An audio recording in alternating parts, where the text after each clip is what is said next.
You coming out with me tonight? I can't afford it, thanks. I'll pay you back. First payday after Christmas. I'm afraid I'm withdrawing your credit facilities. You've got a customer. Shop! Sorry, Mr. Skinner. I was miles away. You can't afford to let your attention wander when you work in a bank, Tom. If I was less than honest, I'd have got away with all your blotting paper and unit trust leaflets, wouldn't I? Now, firstly, can you cash me this modest check, please? Of course, sir. Ones? Yes, as many as possible. Just look at them down there. Oh, banking has lost all its grace and charm. Once it was a glass of sherry and a slice of Madeira cake in the manager's office, and now it's all those hefty gents in crash helmets and truncheons. Security guards from Gregson's department store, Mr. Skinner. Paying in the daily takings. Does it warrant so many of them? Oh, if you knew the amount of money involved, sir. Well, Gregson's always do a fair old trade, but at Christmas time it's fantastic. Oh, there we are, Mr. Skinner. 15 ones. And the free elastic band. Thank you, Tom.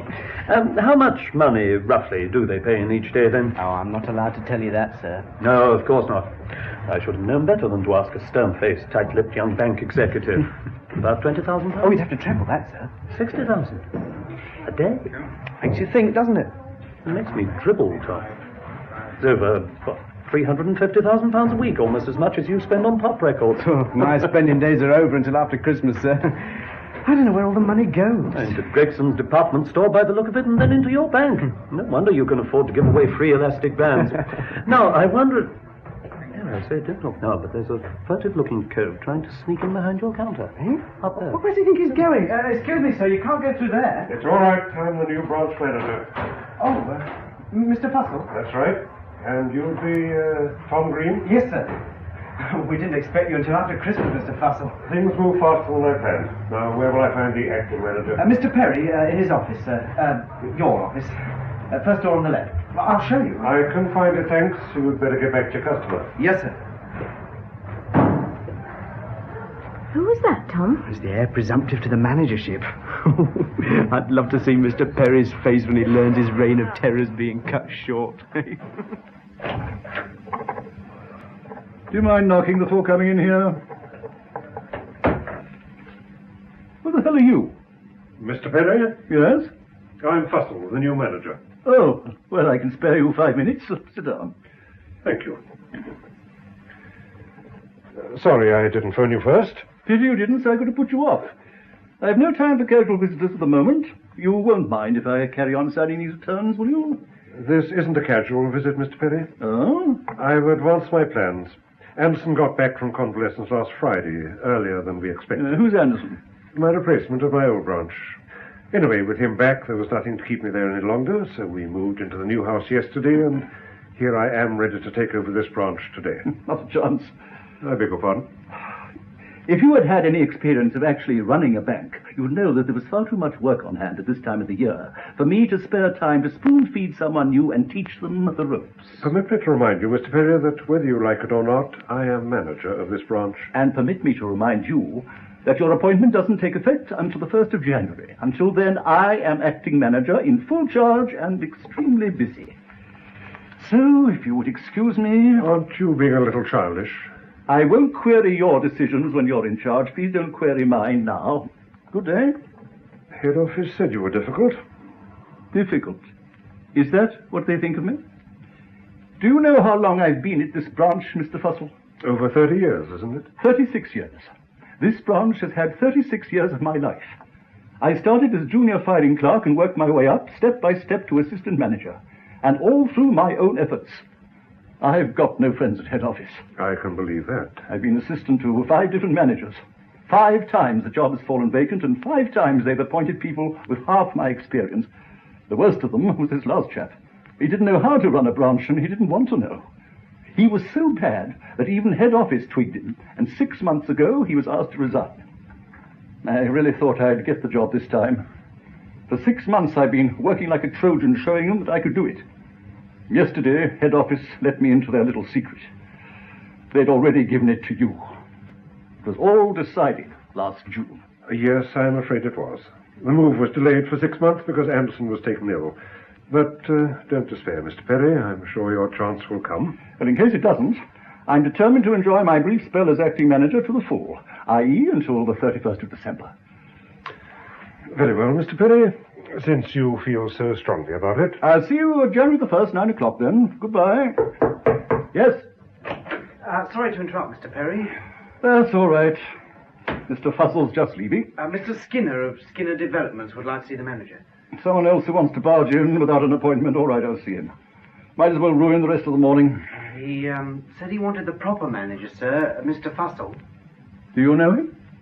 Skinner? I don't think so. He comes from your part of the country. Moved down here 5 or 6 months ago.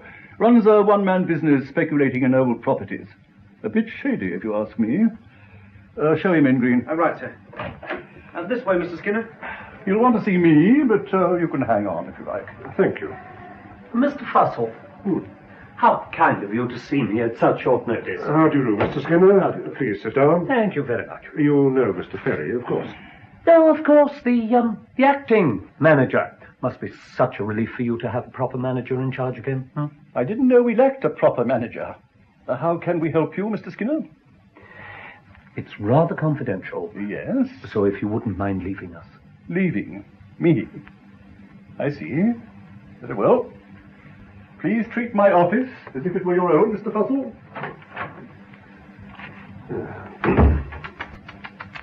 Staff are awfully touchy these days, aren't they? Well, it is a very hectic time of year. Yes, of course. Good Lord! We have met before, Mr. Fussell. Have we? My old branch, perhaps. No, years ago. We were both wearing the King's uniform at the time. The war? You were in the Commandos, weren't you? That's right. And I was in the RAF. East Anglia? Rookley Airfield? Rookley? Yes. Yes, I remember it vaguely. We took off from there for France once, 1944, I think. August 1944. You must have a remarkable memory, Mr. Skinner. You need it in my business. Now, why do I remember August 1944 so well? Of course, the murder. What murder? How fleeting is fame. We must remember the famous Rookley murder. It was a sensation at the time. It knocked sex and dried eggs into second place as a topic of conversation in the camp. Oh, yes, I think I remember reading something about it in the papers. Now, how can the bank help you, Mr. Skinner? You read about it. But didn't the police question you at the time? Question me?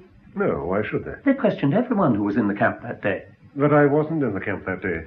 We'd flown to France the week before. Do you know, I could have sworn I saw you there on the day of the murder. You had the old green beret on. You're mistaken. Just shows how witnesses can be mistaken, doesn't it? I could have sworn that I saw you. Get down to business. Yes, of course. Of course. Things are a bit tough in the property world at the moment, Mr. Fussell. I find I need rather a large sum of money. I see. Have you filled in one of our loan application forms? No. Well, that's the first step. Now, I wonder where Mr. Perry keeps them. Isn't it funny the way association of ideas works? The minute I saw you, I immediately thought of murder. Why?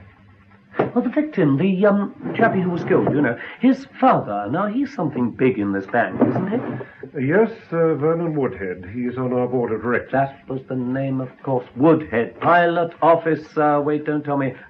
Rupert Woodhead. What a way to finish up. Stabbed to death in a country lane. Is he an only son? Yes.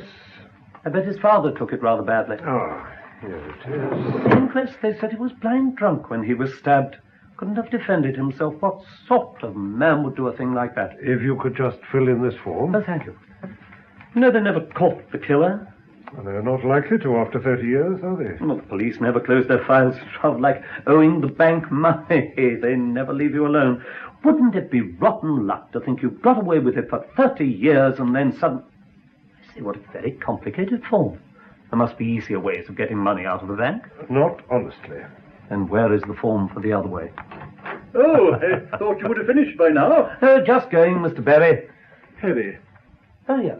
Well, I'll be back when I've filled in your form, Mr. Fussell. Good day. Goodbye, Mr. Skinner. Goodbye. What did he want? A bank loan. I don't trust him. He won't get one while I'm in charge. What you do when you take over is your affair, of course. Well, I mustn't keep you. Yes, January the 1st. 9 o'clock. Oh, my regards to your wife. Have a pleasant Christmas. Why, thank you. You must come over and see us. Come in and take some letters, would you, Shirley? Right away, Mr. Perry. Was there anything else? No, nothing else, thank you.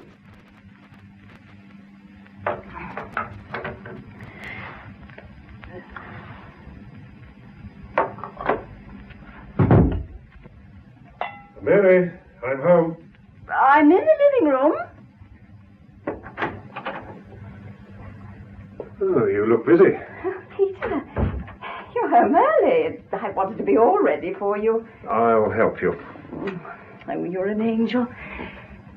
They're calling for the empty tea chests tomorrow.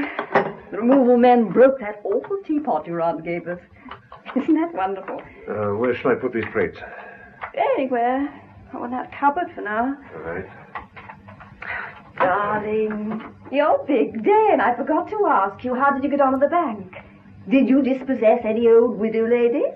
Foreclose any mortgages? I didn't start today. Why not? Perry is determined to remain acting manager for his full term. I am not allowed in until January the 1st. That's no good. You must go back tomorrow. No. Yes. Well, don't you see what he's doing? He's making you look a fool. You're the manager. It's your branch. You tell him what to do. Why are you getting so worked up? I'm sorry. It's just that I want you to make a success of this job. Have we had any callers today? The man from the electricity board. Oh, good.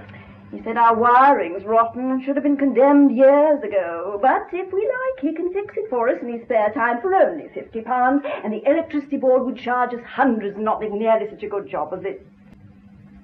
Peter, you're not listening. Sorry. Something else happened today. At the bank? Yeah. A chap named Skinner called. Said he remembered me from the war. From Rookley. He kept going on about the murder. Oh, Peter. Said he saw me there that day. But you told me no one saw you. Perhaps I was wrong. What else did he say?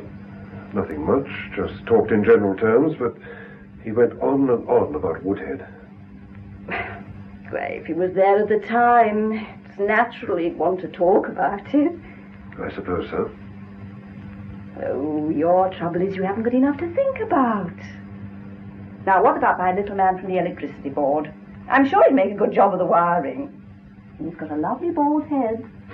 He's got a lovely bald head. What further persuasive argument is necessary? Oh, Mary, what would I do without you? Expecting anyone? Oh, it could be the electrician's brother-in-law. His brother-in-law? He mends television sets. Cheaper than at the shops. There's nothing wrong with our television. Well, I had a little accident. Accident? Oh, well. It's barely a year old. It's not the man to mend the TV, Peter. It's someone for you. Good evening, Mr. Fussell. Skinner. I come in peace, bearing gifts. Would you accept this little housewarming present? A bottle of sherry. Oh, why, thank you. And some beautiful flowers for a lovely lady. Red roses. They're my favourites. We share the same impeccable tastes. I'm sorry, Mary. This Oh, is it's all right. We introduced ourselves. Please sit down, Mr. Skinner. Oh, thank you. You'll help us drink this, I hope? Ah, you're too kind. I hope you don't mind my barging in like this, but I was in the vicinity, and I say, isn't this a charming house? Bit off the beaten track, though. We don't mind. How did you come? By car? You should see it, Peter. A yellow sports model. Is it new, Mr. Skinner? No, it's weeks old. Are you interested in cars, Mr. Fuss? Oh, he's car mad. Always taking our engine to pieces. That, of course, is the easy part. Can he put it together again? Oh, yes. He's a mechanical genius. I've never paid a garage repair bill in my life. Mary? Thank you. Skinner? Thank you. Well, I wish I had your skill, Mr. Fussell. Now, what shall we drink to? I know. To old comrades alive and dead. find that rather morbid. Well, then I'm instantly ready with another. May our sins never be found out. So drink up, Mr. Fussell. Why do they make sherry glasses so small? Would you like some more? Well, that's it. As it is a special occasion. Garden's going to take some looking after, isn't it? Are you a keen gardener? Very keen. Yes, I thought so. You've got the killer instinct. What on earth do you mean by that? All those slugs and carrot flies you gardeners have to slaughter. Now, I couldn't kill anything. You killed during the war, didn't you? Yes. I didn't. How old was Rupert Woodhead when he died? What exactly have you come here for, Mr. Skinner? There's no concealing anything from you, is there, Mrs. Fussell? As a matter of fact, there is a rather urgent little financial matter I'd like to discuss with your husband. I prefer to keep business separate from my private life. Can we save it for the bank? I'm afraid urgency does not allow that. I hate to show discourtesy to your charming wife, Mr. Fussell, but it would be less embarrassing if we could talk alone. Embarrassing for whom? For you. I'm ashamed to say that nothing embarrasses me. I keep no secrets from my wife, Mr. Skinner. Not even 30-year-old secrets? No. Does she know you murdered Rupert Woodhead? Oh, yes, she does, Mr. Skinner. But how wonderful. Isn't that really what marriage is all about? I'm sure that with your lovely wife standing by you, we'll soon get this annoying little matter sorted out to everyone's satisfaction. Isn't it peaceful and calm around here? Silence is such a wonderful thing. It's amazing how much people are willing to pay for silence. So it's blackmail. Of course. I'm not ashamed to admit it. Not the noblest of professions, perhaps, but better by far than mugging old ladies or stabbing drunken men. You know, this wine gets better the more you have of it. Are you going to get to the point? Of course. Now, your hobby is cars, and mine is photography. And what a rewarding hobby it's turned out to be. Now, if on that lovely August evening in 1944 you had let your attention wander from the task of stabbing poor Pilot Officer Woodhead to death, you might have noticed the glint of the setting sun on the telephoto lens of my little Leica camera. I took some lovely photographs. Where were you? Up on the hill. It was by pure chance that I saw you. The definition of that lens, it was... you can almost read the maker's name on the blade of the knife. Where are these photographs? In a very safe place. I want them. How fortuitous, because I want to sell them. I'm not a rich man. That depends on your standards, doesn't it? Now, let me see. In your deposit account, there's about 4,260, and you've got exactly £562.63 in your current account. How on earth did you know that? Do conjurers explain how their tricks work? Do bank managers explain how they calculate bank charges? Of course not. We all have our trade secrets. How much? Well, I don't want to belittle your achievement in saving all that money, but your few £1,000s is nowhere near enough. You know, the least I could accept for my excellent photographs is £60,000. £60,000? I'd throw in the album free of charge. Oh, you must be mad. I haven't got that sort of money. No, you haven't.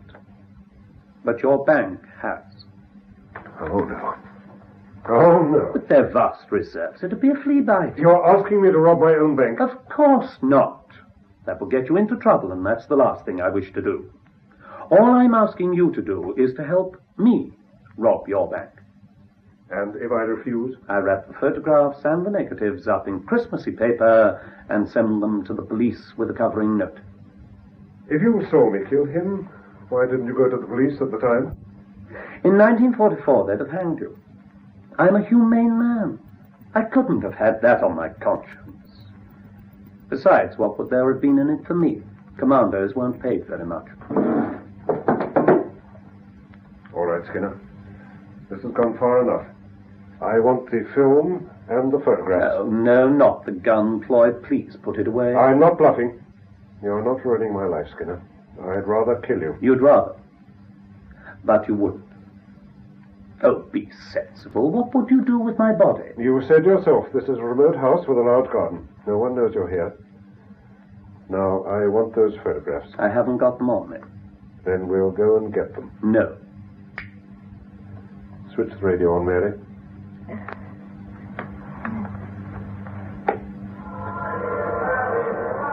Louder. That should drown the sound of the shot. Oh, do put that stupid gun away. You know it isn't loaded. You've got exactly 5 seconds to tell me where those photographs are. Don't look, Mary. 5 seconds, Skinner. 5, 4, 3, 2, 1. Can we have that horrible music off now? Turn it off, Mary.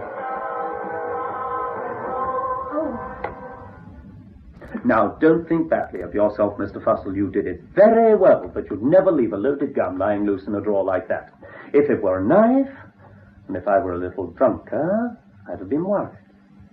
But as it is, it's a Luger, isn't it? A souvenir of the war. Like my photographs. And, by the way, in case you feel tempted again, my solicitor has a letter to be opened in the sad event of my untimely death. Standard procedure in these cases. Well, tell him why you killed that man, Peter. You killed him, Mr. Fussell. That is good enough for me. My curiosity extends no further. Tell him, Peter. They flew us from Rockley Airfield to do this job in France. It involved being dropped by parachute behind enemy lines and taking and holding a vital bridge until the Allied advance troops arrived. We held the bridge, our troops arrived, and we were back in England within a week. Our only casualties were 16 men, killed by Pilot Officer Woodhead. Go on. There was a German Panzer division about half a mile away from the dropping zone, so accuracy was essential. The planes had to come in at minimum dropping height, and as soon as we were over the target, the pilot would flash the signal to jump. Of course, the Jerries wanged up flat like mad, but the pilots couldn't maneuver. They had to grit their teeth and fly straight through it, keeping to the fixed dropping height. Pilot Officer Woodhead didn't like flak, so he flew under it, which was safe for him and his plane, but not safe for the poor devils who had to jump. What happened? If you haven't got enough height, you hit the ground before your parachute opens. All 16 men were smashed to pieces as Woodhead was winging back home to safety. 16 men. Most of them good friends of mine. One of them was my brother. Oh, I wish you hadn't told me that. My job is hard enough without having to stifle feelings of sympathy. I made a special journey back to Rockley to find him. He was drunk when I killed him, and they said he was drunk in the air. You won't let the police have those photographs now, will you, Mr. Skinner? I'm afraid I'd have to if it was necessary. There can be no sentiment in business. Please, Mr. Skinner. Please. Don't beg, Mary. If the price of his silence is that I shall commit another crime, then he can go to hell. The answer's no. Oh, dear, I always feel that somehow I've failed when I have to expose a client. Perhaps I've not made it clear that your part in the actual robbery would be very, very small. You'd neither be suspected nor found out. Your career at the bank would not suffer. You'll be able to enjoy your new house, your garden, your cars. In fact, all of us would live happily ever after. The answer is still no. I can't believe that that is your last word. It is. Oh, no. Keep out of this, Mary. No, I'll not keep out of this. It concerns me as well as you. Well, you may think it's fine and noble to throw away everything we've worked for because of something that happened years and years ago. I don't. I can't rob my own bank, Mary. It's a matter of principle. Well, it's a pity you didn't think of principles when you knifed down that drunken man. Mary. I'm sorry, Peter. I shouldn't have said that. What's going to happen to me when you're nobly rotting in prison? I doubt if they'll send me to prison. Well, even if you get off, I don't think I'm going to like being known as the Rookley murderer's wife. They'd kick you out of the bank. You killed his son, so Bernard wouldn't let you stay. I'd resign anyway. And when you made this magnificent gesture, what will we live on? I'd get another job. Oh, what as a car mechanic? You'd never get another job like this one. We can just about afford the mortgage on the house now. How can we go on paying it? We'd have to make sacrifices. Sacrifices? No, Peter, no. I've had the hard times. If you want to throw everything away, then go ahead. I can't stop you. But you'd throw me away as well. Because I'd leave you, Peter. I'd leave you. Oh, dear, the very last thing I wanted to do was to cause trouble between husband and wife. Now, I really feel I've abused your hospitality. You would really leave me? Yes? All right, Skinner. You win. Oh, Peter. My dear Mr. Fussell, this is wonderful. You have gladdened my heart. Believe me, you've made the right decision. Tom, where are you?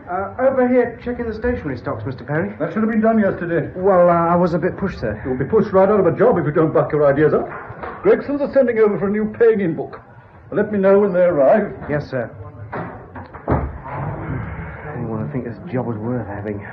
Talking to yourself? Oh, hello, Shell. Here, you look a bit on the thin side. You could do with fattening up. Are you offering to take me out to dinner? No, I'm offering to save you some luncheon vouchers. Only half price.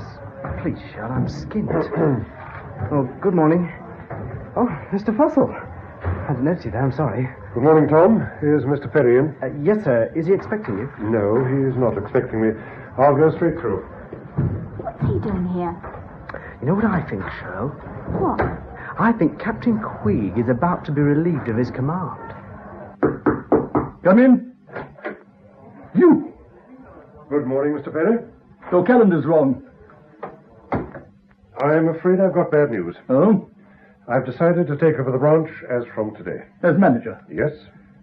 I can see you and I are going to get on like a house on fire.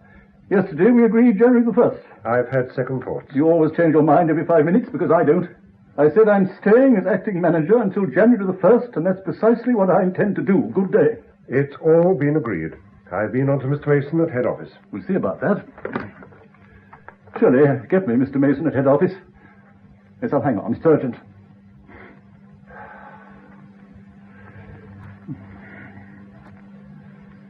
Mr. Mason? Perry here. No, Perry. Newford branch. There seems to be some confusion. Oh? On what grounds? I see. I take this as a vote of no confidence in me, Mr. Mason. But I don't see what other way I can take it. I must now consider my next course of action. I hope you're not thinking of resigning, Mr. Perry. Resigning at my age?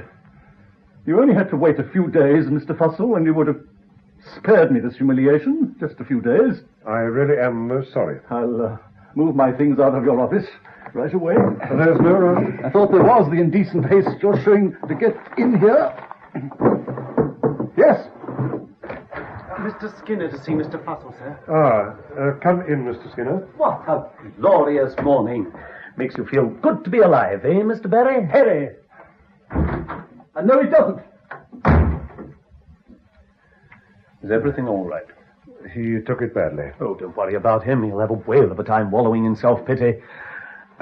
Perhaps you can now tell me why it was necessary. Of course. But we shall have to hurry. Now, have a look at this. A new paying-in book. Uh-huh. Gregson's department store. Where did you get this? I hope you're not suggesting that I stole it. Did you? Certainly not. I bought it. It's a forgery. A forgery? And a very good one. My printer says that compared with banknotes, it was a piece of cake. But then who'd expect anyone to forge a paying-in book? Now, Gregson's will be sending for a new paying-in book this morning. A new one? Oh, yes, they've lost the old one. Someone must have picked it up in the bank yesterday by mistake. I wonder who that could have been. Still, it will turn up. All you've got to do is to ensure that they are issued with this replacement. Why?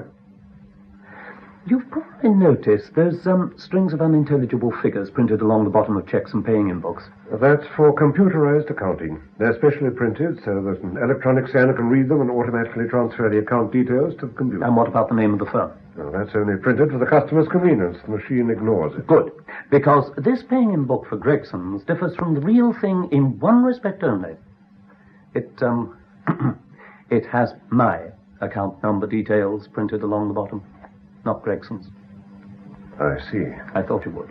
It means, of course, that all the money that Gregson's pays in this afternoon will be credited to my account by your splendid computer. Something in the region of £60,000, if they've had a good day. I shall be in tomorrow to draw it out in cash. Cash? Of course. I'm going to make a quick getaway before the mistake's found out. Bank error in your favour, collect £60,000. Do you really think the bank is going to pay out all that money in cash without suspicions being aroused? But of course it is. My dear Mr. Fussell, I've been planning this for ages, ever since I knew that you were coming here. Now take a look at my account record, and you'll see that on 6 occasions I have deposited sums ranging from £10,000 to £30,000, and I've withdrawn them in cash a couple of days later. The money wasn't mine, of course. I borrowed it at extortionate interest rates. But it's all in a good cause. I have established a pattern. Oh, dear, the work I have put in to make things easy for you. Give me the photographs and I'll do it. Oh. Now, would your bank hand back its security before the loan had been repaid? Let normal business ethics apply. When I have the money, you will have the photographs. And how do I know you'll carry out your end of the bargain? I give you my word as a gentleman. No? All right, then. When I have the money, I'll slip you the photographs before I leave the bank. And if I don't, you can raise the alarm.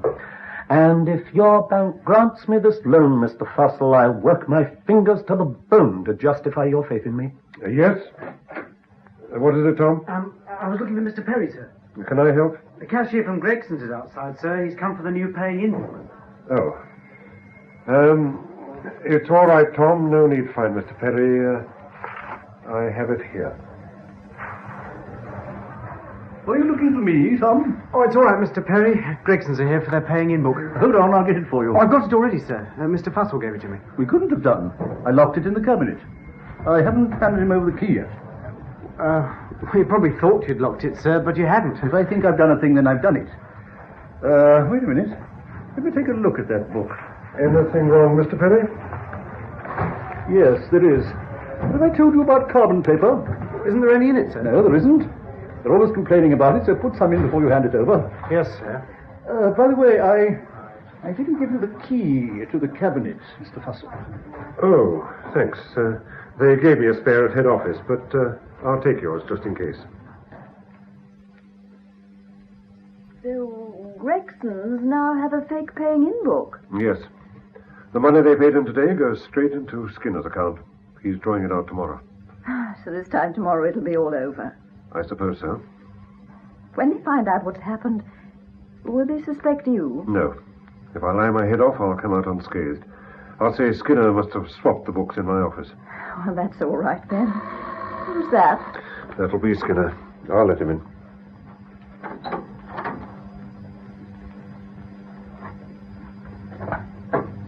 Good evening. In the lounge. Well, I'm back again, Mrs. Fussell, like a return check. Has he been to do your television search yet? No. Oh, they're all the same, these people, you know. Unreliable. I couldn't run my business like that. And, talking of business, Mr. Fussell, how much did Gregson's pay into my account today? £69,523. How much? 69,523. I understand it's a record day's takings. Good Lord, you know I am not a religious man, but it's at times like this that I begin to realize what Christmas is all about. Nearly 70,000. And it'll go higher. You mark my words. You can draw it out tomorrow, but bring the photographs. No. What? There are 3 more shopping days to Christmas, and Gregson's are having a boom. I think I'll let my money accumulate. If I wait until Christmas Eve, I should collect about, it's £250,000. You can't wait. It's too risky. Nonsense. These last few days before Christmas are absolutely chaotic. Gregsons won't have a chance to check the statement. This isn't what we agreed. You said your price was 60,000. Oh, I know, but I said I was looking for at least £60,000. I didn't set a maximum, did I? Oh, come now, it's only another 3 days. You'll be surprised how quickly time passes when you're enjoying yourself. So I'll be in on Christmas Eve, bright and early, with a smile, a suitcase, and a cheque drawn for cash.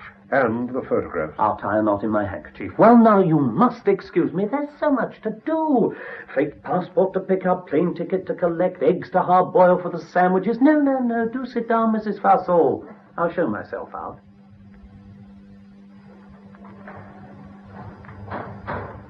Change your calendar, boy. It's the 24th today. Oh, sorry, Mr. Perry. How often do you want telling? And I'm still waiting for that list of overdrafts for head office. Well, I thought I'd do that after Christmas, sir. Then you can think again. It's going off tonight. Even if you have to work overtime.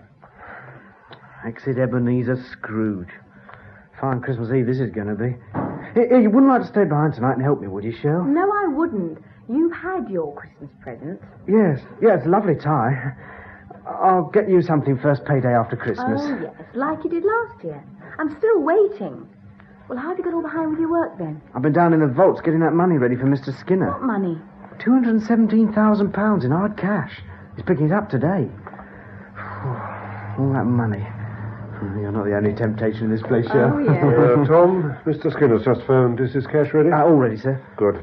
He'll be here to pick it up as soon as we open. You can take him to my office. I'll be out for a few minutes. Oh, right on, Mr. Fussell. Mr. Perry, I'm popping out for a while. We'll try and manage. Shirley, it's 9:30. Open the doors. Yes, Mr. Perry. Let the ravenous order in. That'll do. What was that money you were talking about? £217,000 for Skinner Investment, sir. He's picking it up today. He hasn't got that sort of money. Oh, he has, sir. I've checked. I know you're checking. Show me the account sheets. Yes, sir. Yeah, 3 large deposits. He never came by this honestly. Perhaps he robbed a bank, sir. Don't be funny. Oh, there he is. Good morning, Mr. Cherry. Merry Christmas. The name is Perry, Mr. Skinner. Mr. Fussell said we can use his office, Mr. Skinner. He's popped out for a while. Oh, lovely. Lead the way. You think these 2 suitcases will be enough? Oh, I should say.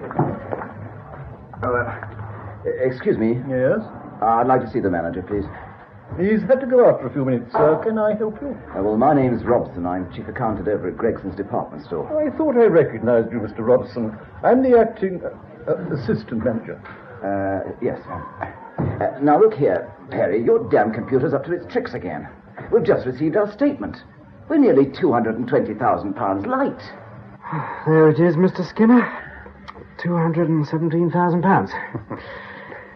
You'll give me the cases and I'll stack it in for you. I'll give you a hand, shall I, Tom? I'm in rather a hurry.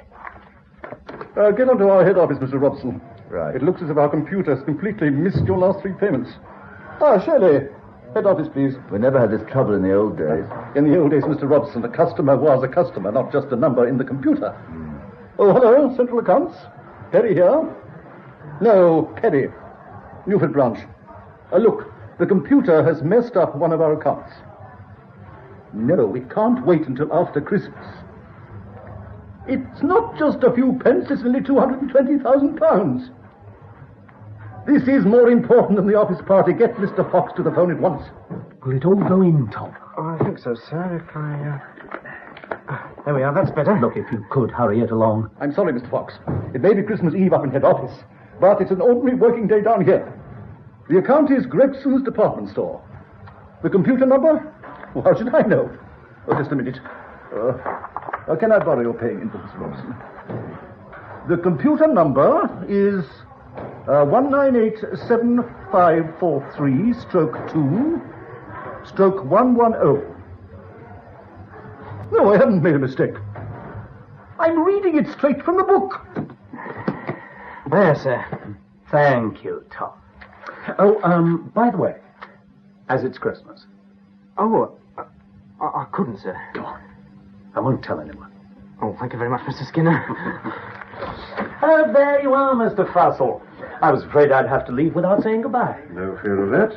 Run along and open up the boot of Mr. Skinner's car, would you, Tom? The yellow sports model in the side row. Yes, it is unlocked. Would you like to take this case, Tom? I'll manage the other. Right, sir. Well, now, there is my part of the bargain. All the evidence I've got is in that package. There is nothing else, I promise you. Thank you. How do you know my car was in the side road? I noticed it when I was out. Oh, I see. Look, in case you've got any ideas of giving the alarm before I'm well away, remember I can still tell the police about that package. Not that any such unworthy thought would have entered your head, of course. Well, goodbye, Mr. Fussell. Thanks for everything. I don't know how I would have managed it without your help. Tell me one thing before you go. What? Who gave you details of my private account? It must have been someone in the bank. You wouldn't thank me for telling you. I promise you. Well, goodbye, and a Merry Christmas. Forgive me for not shaking hands. Mine are not very clean, I'm afraid.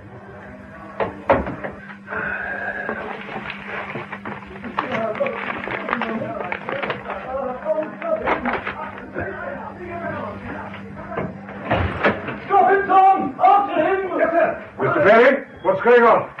That money wasn't his, it was Gregson's. He fiddled that paying-in book somehow. Phone the police. That was the first thing I did. Give me some credit. Any luck, Tom? No, sir. He's got roaring off in his sports car. You'd better let head office know, Mr. Perry, and I want to see the police as soon as they arrive. I was getting rid of these photographs. Now, what's this? Blank pieces of card. And a letter. Dear Mr. Fussell, how can you forgive me? It was all a bluff. There are no photographs. I was never at Rookley in my life. With apologies for any inconvenience. Never at Rookley. And how on earth did you know? Mary was the only one I ever told. Shirley, get my wife on the phone, would you? Yes, sir. Just a minute.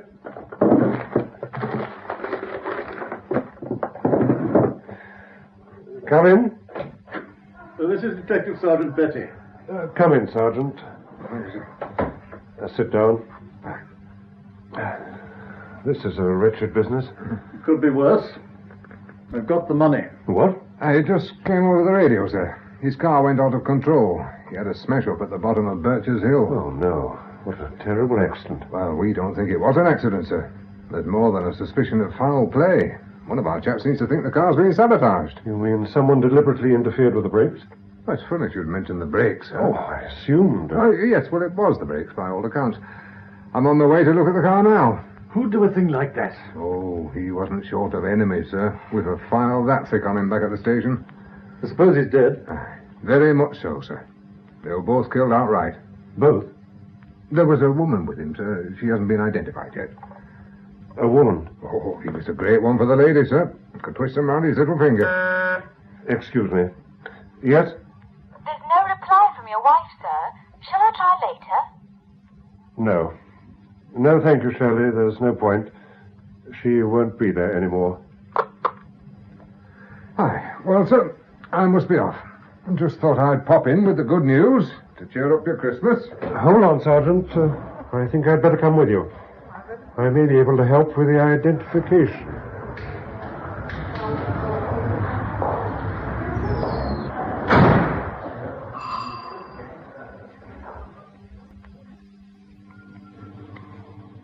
In Balance brought forward by R.D. Wingfield, Peter Fussell was played by Peter Williams and Skinner by Aubrey Woods. Percy Perry was played by Rolf Lefebvre, Mary Fussell by Gudrun Tom Green by David Timson, Shirley by Karen Archer, Robson by Fraser Kerr, and Betley by Manning Wilson, and production was by Harry Catlin.